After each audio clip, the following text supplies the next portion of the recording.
we agree that the Bible doesn't specifically talk about smoking. We do see that the Bible says that being drunk is a sin. We encourage to be sober minded. So drinking and smoking, I think those are a little bit of the easier ones. But like I said, the cussing was the one that kind of got me, where I was like, I don't know how he can justify foul language. I mean, 'cause there's a lot of passages that speak to that. And so here's what he turned it back on the pastor and was like, well, tell me, why should I stop cussing? So coddling it. You tell me, why does someone need to stop cussing? Yeah, I think that if words are power, Right. as you're saying, then part of my responsibility as shepherd is to replace those words. That there's another way for us to be able to vent our frustration, to say what it is that we feel and how it is that we think ought to be different than those who have not had contact. Agreed.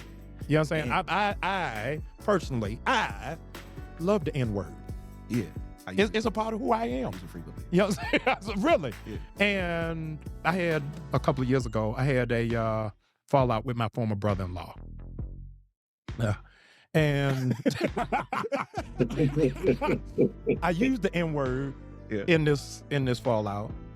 And I was so convicted. But I'm gonna pause it there. See, okay, so to me, he subtly said he was angry, right? Because he fell out with his brother-in-law, and that anger led him to use the N-word. So again, right, there may be a place for righteous anger. Say his previous brother-in-law was cheating on his sister or abusing his sister and doing whatever.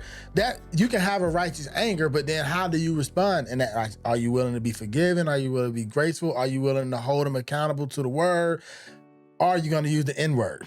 Right. And so again, I don't want to gloss past what we were just talking about, when it comes to, okay, well, people will see you angry and judge you on that, but there is a righteous anger. It's just a matter of how do you handle it on the back end.